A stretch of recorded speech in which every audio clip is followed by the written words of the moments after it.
Welcome back to Two Sinners on a Sunday, guys. Hasadiga Ibowai. How are you doing? I am great. How are you, I am Evans? good. I am excited. The previous episode, which is pretty much the same day that we are talking right now, we We, had yeah, a we have stuff to conversation. talk about. Yeah. Yes, we had a conversation about the Book of Abraham, and I thought that was very interesting.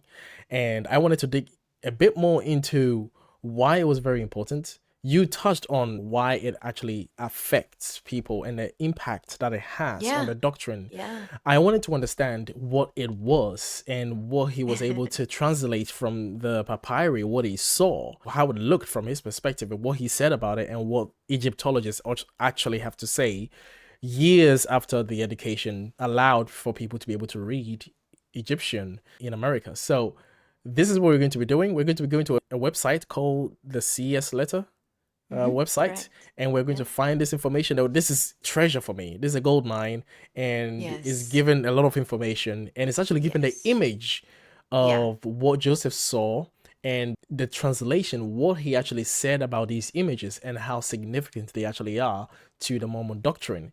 So what we are going to do is for me to go through this website and just give my honest reaction as to what was happening, what he said about these. Okay, so Yeah. if you are watching this podcast is kind of going to be like one of our brief episodes because we are only going to be talking about this particular topic. But if you're watching this, just stay glued to your screen because on your screen you will see us show the website and the papyri and the images. Yeah. Yeah.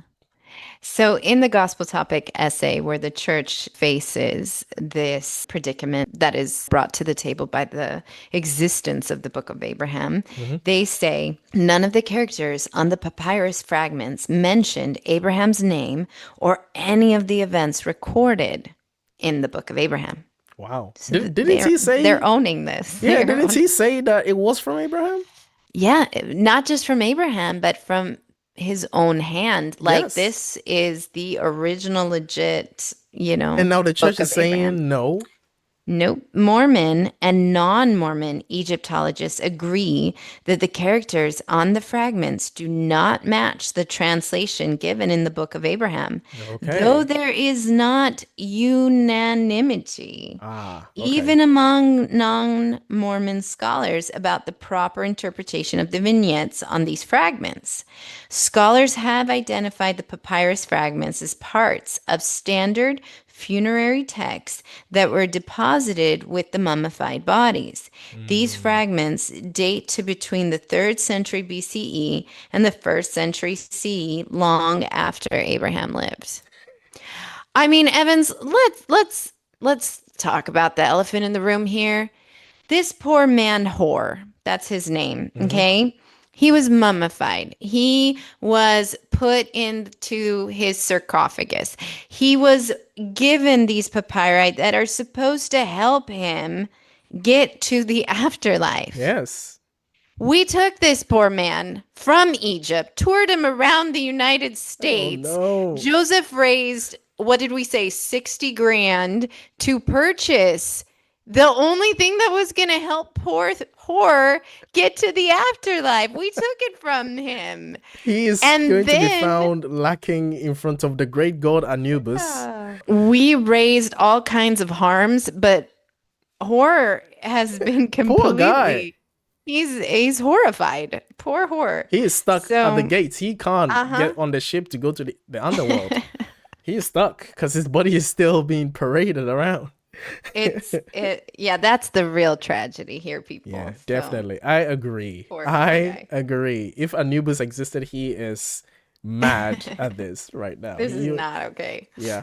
All right. So there are three facsimiles, if I understand Yeah. correctly. And And it's really cool because growing up in the standard works that we children would carry to and from church, to and Mhm, from activities, really some of the only pictures that are in the Book of Mormon and the mhm, Pearl of Great Price and the Doctrine and Covenants are these hieroglyphic style pictures. I remember spending so much time looking at them and being like, "Oh, how cool is that?" and right. trying to also interpret them and figure them out because they were like Ah. some of the few images inside these standard works. And so Mm, to now come on the other side of it and say like, oh, oh, this isn't what it claims to be is Yeah. one thing. But then to have the church try to project Gaslight. that, yeah, Yeah. and also to say that, oh, it's not based on these images, when clearly it is, because he specifically Wow. indicates to them within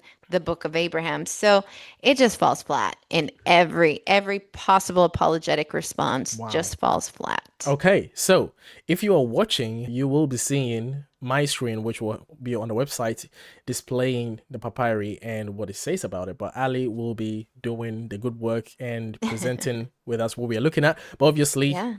this will not be shy of my Yeah. honest reaction of what I'm looking at right now. So let me share that Yes, in. if you are interested in this kind of stuff, hopefully this will entertain. All Just this right. first one, the facsimile, right here, we have what Mormons have in their Pearl of Great Price, the books where this image is. We Mm-hmm. have this image where it was filled in, but it was filled in completely wrong. So the first Wow. image is what we Mormons grew up looking at. And the Mm-hmm. second image of facsimile one is what Egyptologists say really is what the image should have looked like. Okay, so what I can see here, and if you're looking at your screen, Ali, you can see this too. Yeah. And that Mm-hmm. is, I can see the painting and the red markings Mm-hmm. seems to be the one that he added onto it. Correct. Correct. Uh-huh. And the Correct. brown is the original papyrus Correct. that Yes. is showing what was actually presented, because obviously it wasn't Yes. kept properly. It was all torn and ripped away as normal Yeah. papyrus looked like, Would have looked like, would yeah. have looked like at that time, yes. Mm-hmm. And he added all these fantasy things to it. Okay. I mean, I can see what he was going for on there. I don't know why he And gave the guy yeah. at the top a And crew cut, but okay. Uh, no, but I actually found that to be, he probably gave him the crew cut because the man on the table had a crew had a cut. crew cut. So, So he so, was matching it. right. I just Okay. want to Okay. make it as clear as possible for those who are just listening. What we Yes. have here is Joseph's interpretation, Mm-hmm. Joseph trying to literally fill the gaps Mm-hmm. of this papyri. And then modern Egyptologists just say, no, that Yeah. is not what's happening here. And now we can just kind of go through each of the So, points. so what they're showing now is, in contrast with the canonized version of facsimile one, the following image is what facsimile one is really supposed to look like, based on Egyptology and the same scene discovered elsewhere in Egypt. So then we have Evans, someone there are who, millions of these. Can you okay, imagine, how many would be wow. out there Yeah, in the world? exactly. I mean, these are just normal instructions as to how to carry out a That's funeral, right. right? So Yeah. it would be commonplace, right? It wouldn't be something special. That and prop, I mean, I have no idea if I'm accurate on this, but I don't know how many of them would have gone for 60,000. Right? When Right? you stop and think about it, Yeah. this, Yeah. this This at is no 60 auction, I grand. don't know if it would have gone because This there's is just not. so many. It's not unique.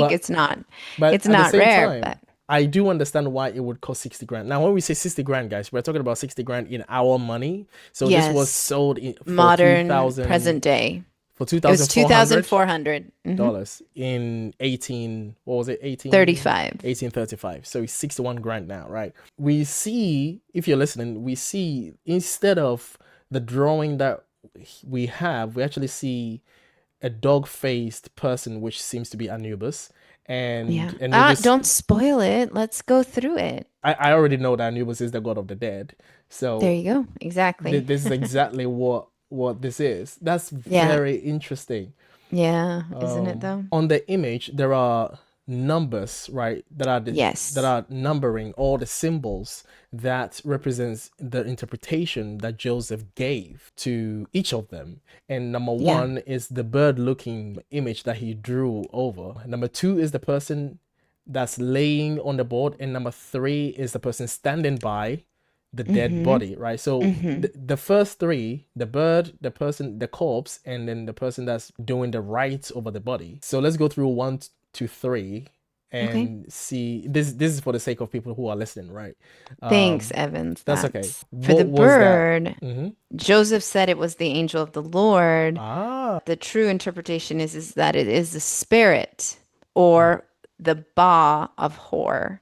So it's his spirit leaving yes. him or around him or So the whatever. ba is like would be the Egyptian term for spirits, and Correct. Hor is the deceased that's lying on The the name of table. the deceased Name of guy. the deceased, Yeah. the deceased. So the spirit or ba of Yeah. Hor, right? That's what the bird is representing. And then number two, which is Is Abraham fastened upon an altar according to Joseph? Abraham. Yep. Abraham fastened upon an altar. Yeah. What? Okay, but who would be standing by Abraham then? Wouldn't it Well, be? Wouldn't? it's the adulterous priest Elkanah. Wait, hold on. This whole time I was thinking this was Abraham and Isaac. Yeah. This is not Abraham and Isaac? This is a new story. Oh, this is a new story. Yeah. I don't know this one. No, what I was pointing out earlier was that Ah, what's fascinating to me is upon you seeing it, you saw a familiar story in it. And so yes. that's what we tend to do with Yes. things. We tend to see them Mm-hmm. as they would make sense in our world. And that's what Joseph did, is that he Exactly. took this papyri Mm-hmm. and he made it make sense for his world. Do you understand? I That was my point in our see. recent podcast. Okay, Yeah. so according to Mormon theology, there was a story where Abraham was on an altar with someone called Escanol. Elkanah. I don't know if I'm Uh, pronouncing all these right. correctly. It's Okay. Okay. not, yeah. But Ah. instead, Okay. okay, so the person is Hor, and instead, like you so astutely pointed out, it's Anubis. Yes. So person two is Hor, and then person three is Anubis. Correct. And yeah, and I sorry that I spoiled it. I just No, knew you're that. good. Yeah, You yeah, on are top of my good. head.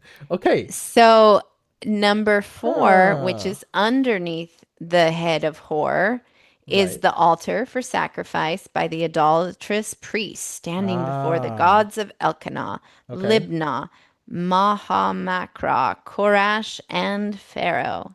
Mm-hmm. And what it really is, number four, is it's just a common funeral bier or lion couch. It's just the resting place. So the altar that is the altar for the sacrifice of the idolatrous Yeah, priest standing before the yeah, gods of yeah, Elkanah, Libnah, yeah, Mamakra, Korash, yeah, and Pharaoh. yeah. Damn, man.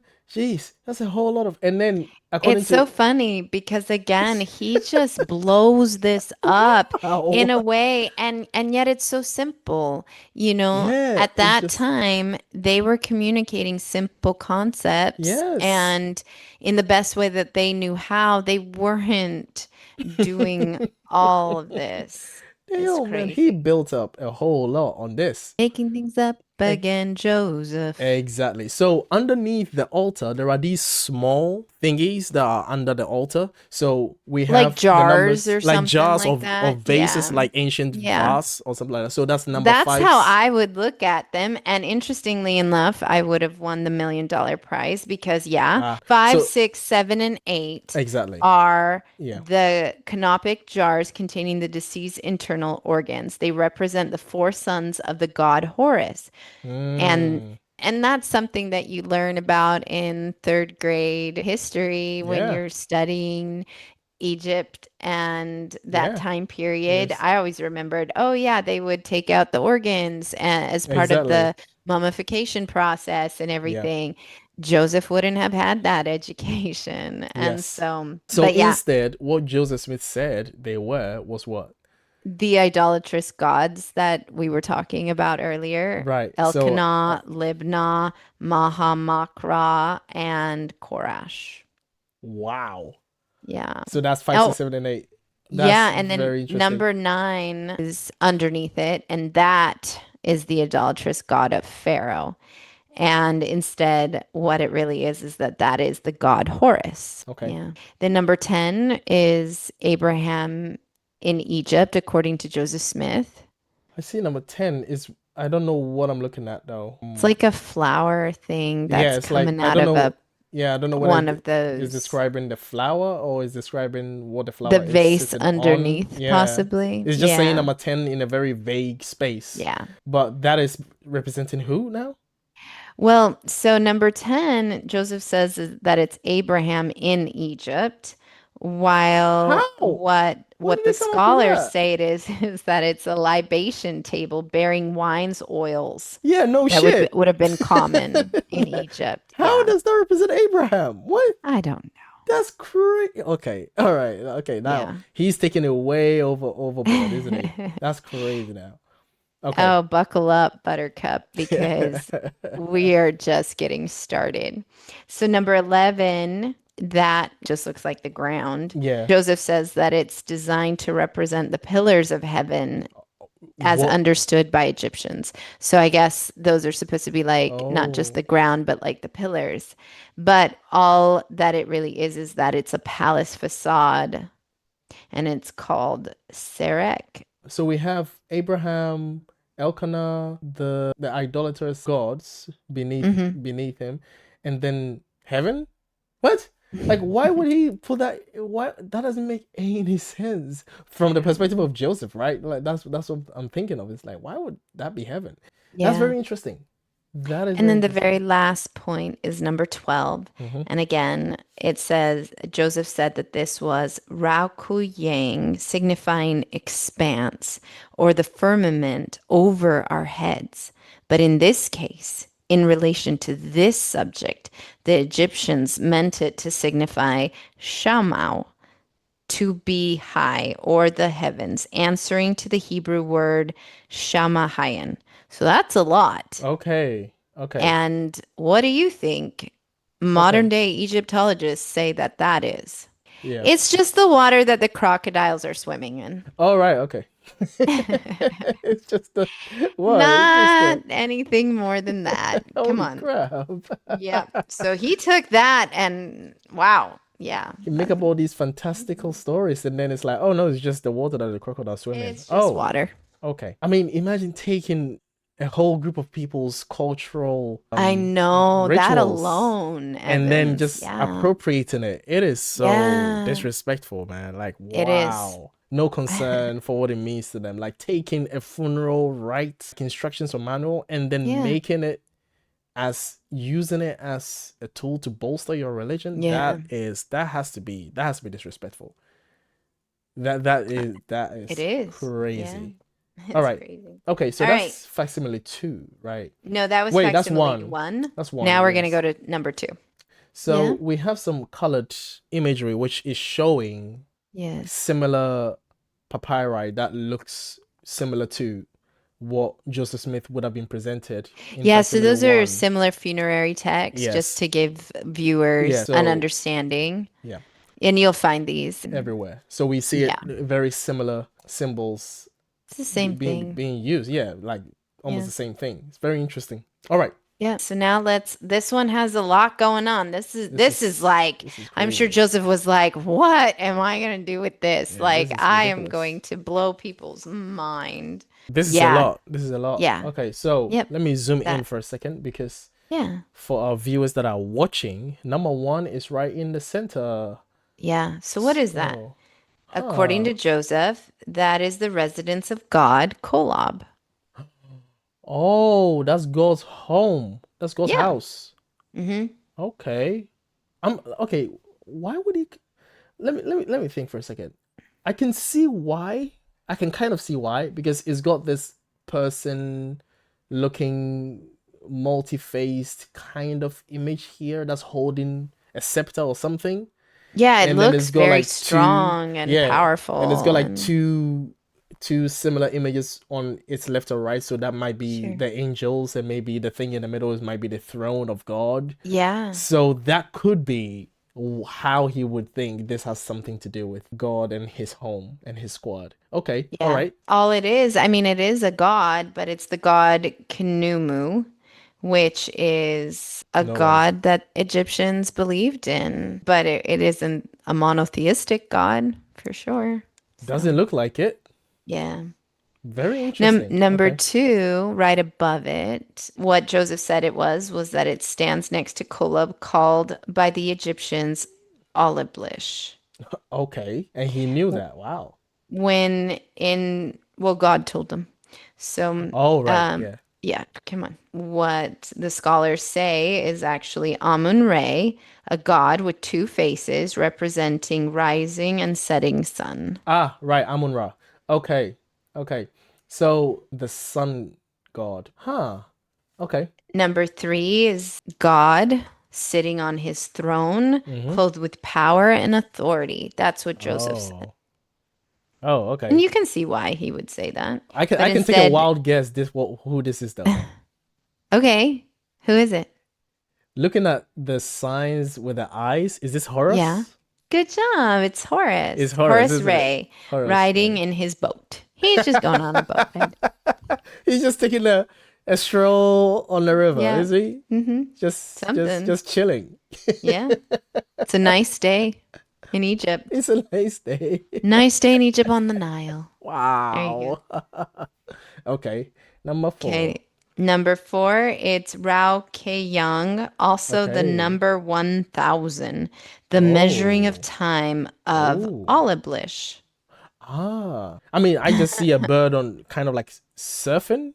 It looks it looks like it's surfing. It looks like it's having a good day, just like Horus is. Okay. So what do Egyptologists have to M- say? They say that it represents Sokar and not a number. I don't know who Sokar is. But yeah, Wow. All number right. five, Where is number Joseph five? says was Inish Goan Dosh, a governing Excuse me. planet. What? What? Look, I may not be Sorry. No, pronouncing no, no, it not like you. Joseph would have. No, not you. It's not your pronunciation. It's Yes, what it's was it a again? governing planet. It would never be a cow. Why is the cow upside down? Basically, the Egyptologists say that it's a cow of Hathor, behind which stand a Uzot-headed goddess holding a sacred tree. Ah, yeah, there it is. I mean, maybe it's meant to be seen from all angles, so Yeah, that's why so it's I upside get. I down. mean, I can imagine it's a disc, right? So Yeah, it's something that yeah, you can kind of turn yeah. around, right? hmm Yeah. Yeah. Number six, Joseph says that this represents the earth in its four quarters. But Okay, in makes sense. reality, Makes it's sense. just the four sons of Horus, and they can represent the four cardinal Yeah. points of How did he? Earth. That So was he a kind of gets perfect. that one Yeah. kind of close. Yeah. But that was a perfect opportunity for him to go back to refer to the four goals of the idolaters that he was talking about. Elkanah, Mahamash, Mashmash, whatever. This was a good opportunity for him to be consistent with that. To be like, oh, by the way, remember when I said this? There they are again. But no, he said these are the four quarters of the earth. Okay. Well, Yeah. that's random. All right. Okay, so then we have number seven, which is God sitting on his throne, Right. revealing through the heavens the grand key words of the priesthood. And in Wow. reality, it's the god Min, an ithyphallic god that is a sexually aroused male deity. Yes. I mean, you can see something pointing out right from him. Like we can see something here. I know, yeah. It's a little disturbing, but Okay. All yeah. right. So that's kind of disturbing when he's saying that that's God, and Yeah. that's where he is revealing the priesthood. Well, he's And revealing then something. he's revealing something and it's hard. Some people would argue, like, I yeah, mean, that's the full yeah. priesthood It right is there. actually is the priesthood. All right, number eight contains writings that can only be revealed in the temple. What do That Egyptologists say? they say, grant that the souls of Osiris Shekinah may Hmm. live.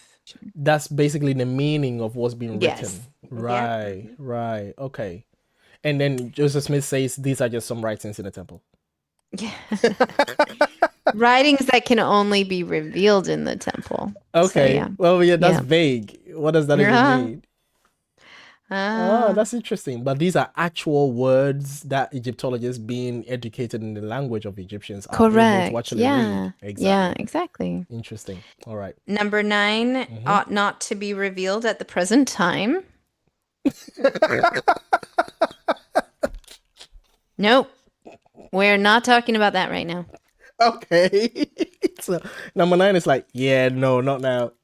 Yeah, I don't got time to figure that I one out. no, no. No. Okay, so he says no. Okay. And Yeah, then what do Egyptologists say? that it's the netherworld and his great Ah, waters. interesting. It's below the earth, yeah. I think I prefer the no though. I prefer the Yeah, nuh-uh.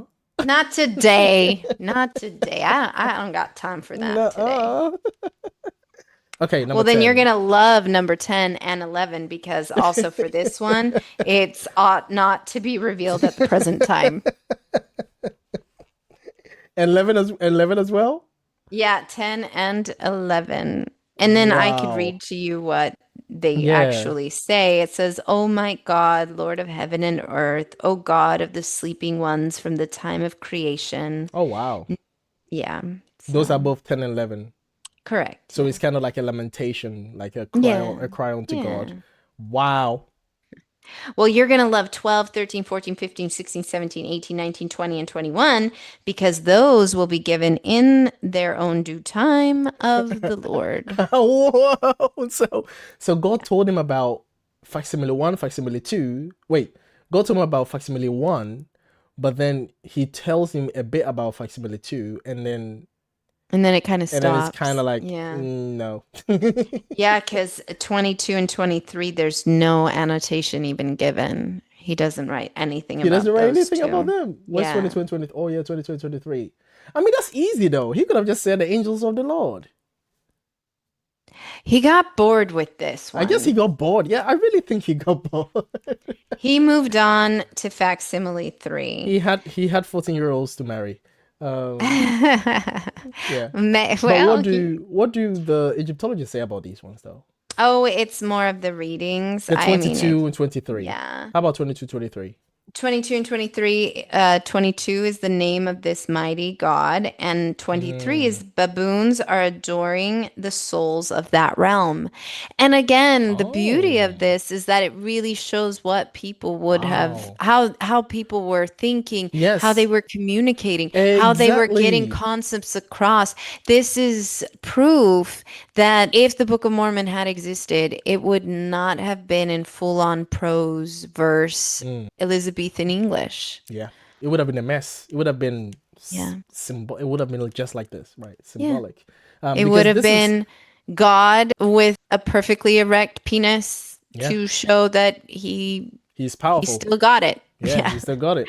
Yeah, He but still this got is it. a disc that has complex concepts that is built in from the Egyptian culture and their perspective, communicating a set of probably how they feel towards their God and what they see their God to be, or maybe saying a few nice things about their God. This is kind of like an image that is demonstrating how maybe they even worshipped and revered their gods and etc. Right? Hmm. And then facsimile 3, again, we have Joseph Smith's interpretation. I know this dude is black. I know, I know, I know that dude is black. Okay, all right. So what's up? What's up? What's All going on right. here? So what's happening in this one? We have Abraham. And so number 1 is Abraham sitting on Pharaoh's throne by the politeness of the king with a What? crown upon his head, representing the priesthood as emblematical of the grand presidency in heaven, How does with the Abraham? scepter of justice and judgment in his How hand. does Abraham end up on the Pharaoh's throne? Coming from someone who was on the altar about to be sacrificed by Elkanah priest. How does he then get on the throne? Okay, maybe there is a story that I'm missing, right? Maybe there Of is a course, story. yeah, Yeah. yeah, there is the story. So Okay. what modern Oh, right. Egyptologists will say it is that it's Osiris. I see. And so Okay. the writing above the figure is the recitation by Osiris for most of Ah, the Westerners. I see. Okay. Yeah, the And crown also identifies him as Osiris. yeah. Okay, number 2. Number two is King Pharaoh, according to Joseph Smith, and the characters above his head are what indicate that he's King He's Pharaoh. King Pharaoh. Okay. The figure is actually female, and it's not a male, and the writing above the figure says that Isis the Great, the god's mother. I mean, if that's Osiris that sat down, then his mom would be standing next to him. That's That, yeah, that's how they depicted things back then. And also the shape it's more feminine. is more feminine too. Like you can tell. And that is not to say that, they all look like But that, but but in fairness, in Mormonism, we don't know the shape of Heavenly Mother. Like she's, like you said, bound and gagged and kept out true. of things. So True. there wouldn't be a female True. ever in any True. of this. So, Okay. And number okay. three? Signifies Abraham in Egypt as given also in figure 10 of facsimile number one. So this one here, He's cross-referencing. yeah. So Yeah. he's cross-referencing now. Yeah, he does. And he does point to it. And that's why it's indisputable when you try to make the Ah. case that his translation didn't come from these scrolls, but he specifically calls them out and points them out all over the book of Let me Abraham. understand something. One is Abraham sat on Pharaoh's throne as a sign of politeness or whatever he says. Yeah. And three is also Abraham? Three, it signifies Abraham in Egypt. Remember But he is how in Egypt. He sat on Pharaoh's throne. We I don't don't need know. we don't need another symbol. But again, this is the libation table, the Yeah. wine, the oils, and Ah. everything. Yeah. Yeah. I mean, I can see the image. Yeah. It does show a table and wine Hmm. Totally. on it. Yeah. And then we've got number four, which is the Prince of Pharaoh, Oh. King of Egypt, as written above the hand. Prince of Pharaoh, King of Egypt? But that's the king of Egypt is Pharaoh. Well, and The what they're saying is that this figure again is a hmm female. It's not a male. Oh. And They it says the writing above her mhm. is Ma'at, mistress My of the aunt. gods. Yeah, she was the nice one. Oh, I mean, it seems they have a way of depicting females, which is the lines that go down their shoulders, right? And that's how they used to represent females in the papyri. In Obviously, Joseph's Joseph Smith, he didn't mind, have that. He didn't have that no. knowledge. Imagine if Joseph Smith knew Egyptology. Wow, that would have been Mormonism would have been crazy if he knew Egyptology. It would have been crazy. Yeah. He would have Yeah. come up with something much more robust. Yeah. That's very crazy. Okay, so that's my art, and Yep. then figure Number five. five is Shulem, one of the Okay, king's principal waiters. okay. Why are they holding hands? Very Well, interesting. that's what Joseph said it was. But what it Ah. really is that this is a deceased individual wearing the traditional cone of perfumed grease and lotus flower on his head. Oh, this is me hoping that I would be able to speak to an Egyptologist because I would ask, why are they holding hands? And also, why is the black dude holding the guy that's holding the girl's hands? So, Mm. uh, so that's what I would ask the Well, Egyptologist, right? well, obviously Joseph said that number six is a slave. His name is Olamla, and he belongs to the prince. Ah, yes, of course. Yes. And what do Egyptologists have to say? He is not a slave. Do you want to know who he is? Who is he? It's Anubis. Oh, no way. Yeah.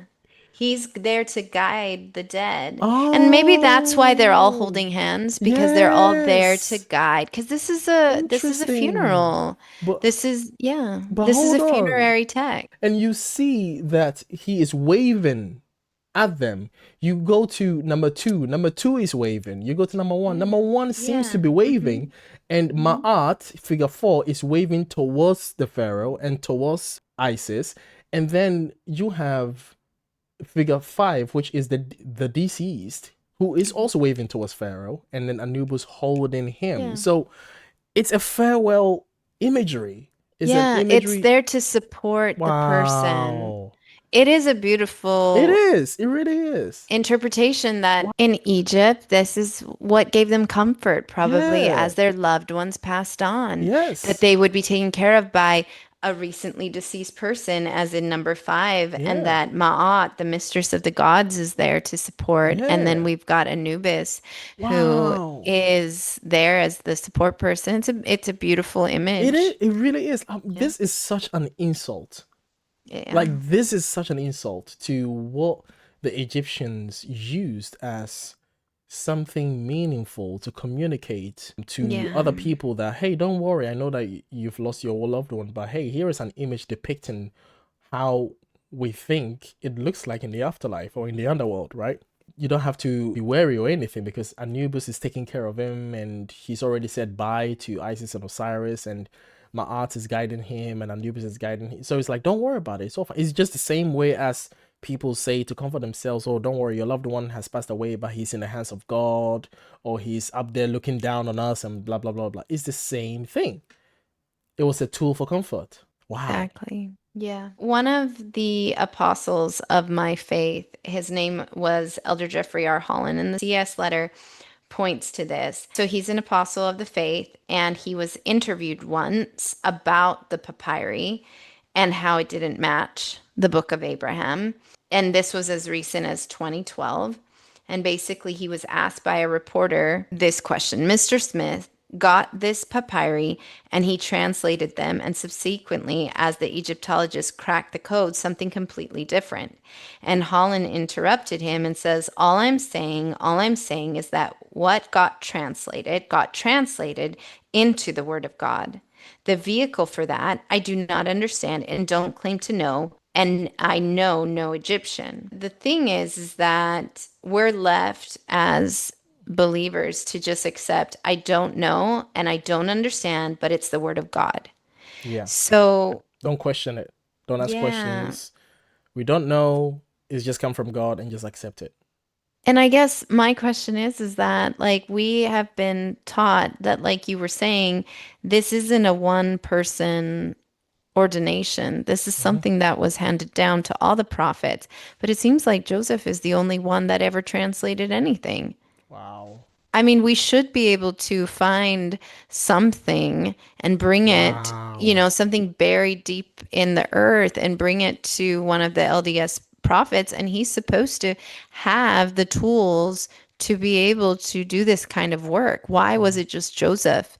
And when you really then let that absorb, like you Hmm. just did, the question really is, if it really was only Joseph, maybe it was only Joseph lying. Maybe it was only Joseph Mm. making this shit up. And nobody else wants to dare do it because, in good conscience, they can't live with that. Yeah. And they can't live with that fraud. But they bolster this man who got everything wrong. Damn.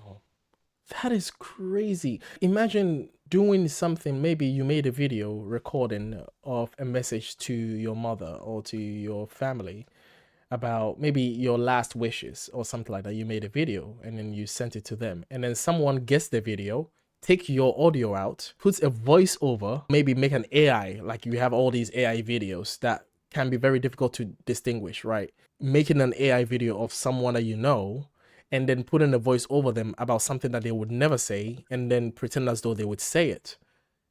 Meanwhile, the person had made a video originally with the intention of actually sending some form of respect or some form of love messages to their loved ones. And then you take that video, you put a voice over it, insulting them or saying something totally different that has nothing to do with anything. And then you present it as this is fact, this is true. Like that's the way that I can kind of like modernize what this actually is, what this looks like. Like what the fuck? That's Yeah. really fucked up. That's Yeah. very, yeah, cultural appropriation in its highest form to take a whole ritual of a group of people and then use it for your religion. That has to be Yeah. the most cultural Yeah. appropriation thing ever. To further concepts that suit you and your theology and what you're wanting Yeah. people, and then to have no one be able to answer these questions. I mean, if you're a prophet, you know, And considering how many people have lost their testimony over these matters, Mm, why wouldn't the prophet go and kneel down and say, "Hey God, can you help me understand what went down here? Like, yeah, why?" Just even give some meaning to whatever happened. Like, why would you basically depict black people of this lower character and then change your mind yeah. later on? Like, what were we supposed to learn from that? Other than Huh. it creates confusion and hurt. Holy crap. Yeah, because it's like, what are the limits of access that he has with this God that he is a prophet of? That this God can give him messages, direct instructions, direct translations of his words for him to dictate down. And then when it came to translating the hieroglyphs on a papyri, that is also going to help bolster a lot of the doctrine which Mormonism practices will be based on. He run out of prophet juices. Like he all of a sudden kind of like run out, like, we're short of prophet juices. It's like, okay, well, you could pray to God and you get to symbols 10, 11, 12, 13, 14, 15. You're like, we don't know. You're like, oh, well, pray. That's why you're a prophet. That's why you are the prophet. Pray. You run out of fuel. Like, how is this? How does this work? You just, sometimes you get access, sometimes you don't get access. But see, we're building on this man, okay? Now we're getting into the In season mind of two, this yeah. man, okay? Mm-hmm. Well, we had the secrets of the temple, but Yes. now it's like the secrets of Joseph Smith. What was really going on in his mind? Because what's Yeah. happening here is that we have a man, we have the inaccuracy of the first vision accounts and the stories changing. It's not reliable, but Mm-hmm. we see a man trying to command an audience from Yes. what he is wanting. And then Exactly. we have him create the Book of Mormon. And then we have him create the Book of Abraham to continue. And also what's going on in the temple, the Masonic ritual, the fact that he Right. takes off of that and borrows from that and Mm-hmm. creates his own version of that. So we've got that. Then what, Evans? Yeah. We have these books. I want more.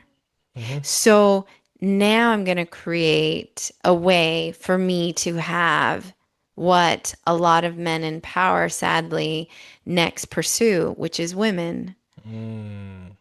And so now we're going to go into the polygamy side of things and Okay. how that is going to build off of a man who is just trying so hard to have all the things, the power, the Mm-hmm. wealth, the Yeah. women. Well spoken. I don't have anything to add to that. Thank you for presenting this and taking the time to explain these, because when you first introduced the Book of Abraham to me, I had so many questions. I was like, okay, what is this? Why is this important? And it's separate from the Book of Mormon, but why should I care? Why do Mormons care? And now I do understand why they care and where it comes from. And now I question if they care again. Because if Egyptologists, if science has been able to destroy completely this idea, because at the end it gives a summary, which I can briefly read because it's very short. And the summary is talking about facsimile one. The summary says the names are wrong. Abraham's scene is wrong. He names gods that are not part of Egyptian belief. Yes, Egyptian belief system of any known mythology or belief system. They can't even find the names in any belief system. Facsimile 2. Joseph translated 11 figures on this facsimile. None of the names are correct. None of the gods exist in Egyptian religion or any recorded mythology. Joseph misidentifies every god in this facsimile. Facsimile 3. Joseph misidentifies the Egyptian god Osiris as Abraham, the Egyptian god Isis as Pharaoh, Egyptian god Ma'at as the prince of the Pharaoh, the Egyptian god Anubis as a slave, misidentifies the dead whore, Hor, as a waiter. Joseph misidentifies twice a female as a male. Bro, this is not even this is, I don't even know what to say. This, you won't get a politician fumble this so hard. Like, you will not get a politician do this. Yeah. This is Yeah. crazy. Yeah. It's How, pretty. as a Mormon, again, this is a plea. After you've insulted us in the comments, Yeah, yeah. Please get Please. that out of your system Just first. get all of that out Yeah. of your system. Hmm. Just say we are liars, we are children of the We're here devil, for that. Yes. children of Please, please, perdition, please, sons please. of perdition. Yep. Yeah, say all of that, and call me that I'm a child of Cain. Do all your racist stuff. Okay. All right. Now explain to me, how are you dealing with this? How are you handling the book of Abraham? Have you It's looked a into lot. this? Yeah, Because this is painful.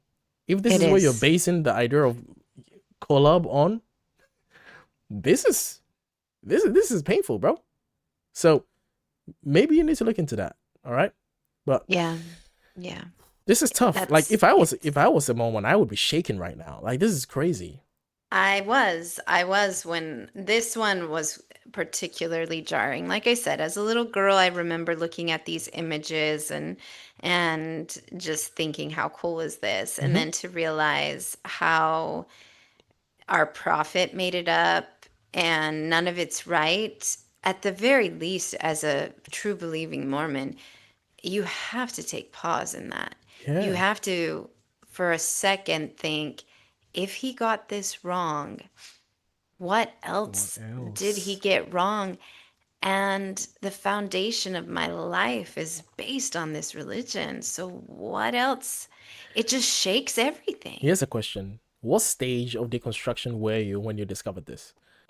If you were deconstructing at that time anyway. Yes, I was. Yeah. Okay. When I found out about the Book of Mormon, sorry, the Book of Abraham, I was full blown. I think I was tackling other things first. Mm-hmm. So at this point, the character of Joseph Smith was extremely flawed. But Mm. yeah, I think this was kind of for me. I think I also looked at it as either the last nail or Mm. one of the last ones or that smoking gun. At that point, though, Mm. I think it was my, I had deconstructed polygamy Mm-hmm. first and foremost. I had deconstructed other things that maybe were still giving me opportunities to doubt my doubts. Mm-hmm.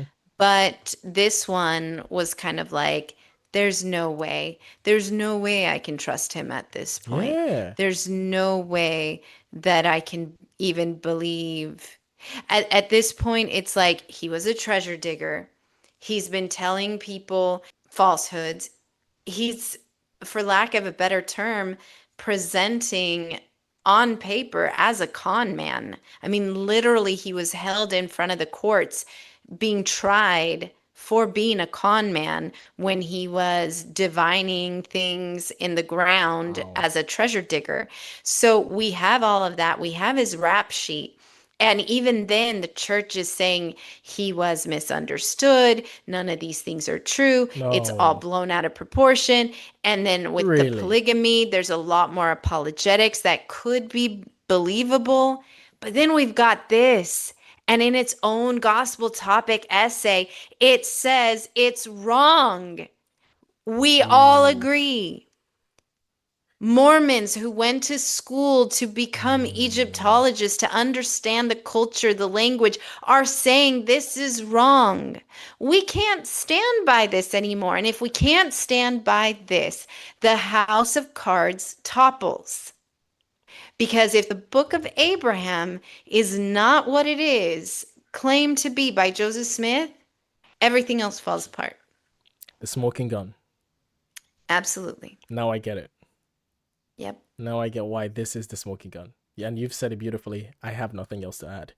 Guys, what do you think? I'd love to know that too. This is amazing. I'm just, whew, it just takes me back to when I first discovered that Jesus Christ was not who I thought he was, and just that I know. feeling going through I that whole know. process, and oh, yeah, this is one of those moments where it's like, whoa, what do I We do? have we have movies, Mm-mm-mm-mm-mm. we have songs, we have images and pictures and paintings all depicting this prophet as a martyr, Mm. as a saint, as really the person that's going to be on the right hand of God. Unbelievable. And he's a fraud, a con man, A con man, a womanizer, a liar. a pedophile. Hmm. And that's earth shaking. And so I don't relish in exposing that But I also just don't want any more young girls or any more young boys to give their lives over to a religion that isn't what it claims to be. And that I want people to at least live more fully, more authentically. And Yeah. if the faith does give them that, by all means, but at least do it with informed knowledge of what it really is They don't and have what's really to. going They don't on. have to because turn it off. Like a Like a light light switch. switch. Just go click. It's our nifty little And they Mormon are trick. all excited about their all American prophet and their all That's American right. angel. Yeah. Oh my goodness. Wow. And those golden plates. I got the golden plates. All in Salt Lake City. All right, friend. Well, Thank you. Thank you, guys, all of our friends out there. Thank you all. And yes, please comment. Let's keep the conversation going. And I would love to know what you think and everything. yes, and we Cool. would like to give a special shout out to Rose and Iris as well. You guys are consistent commenters on our videos, and we Yeah. love and appreciate your comments. Almost every video we have seen your comments under them, and that has not gone unseen. You guys are precious to us, and everyone else that have been a positive Yeah. commenter on our Yeah. channel. Thank you From all very over the world, much. all these experiences is quite wonderful. Yes. So thank you. All right. Until next time. See you Bye. guys. Bye.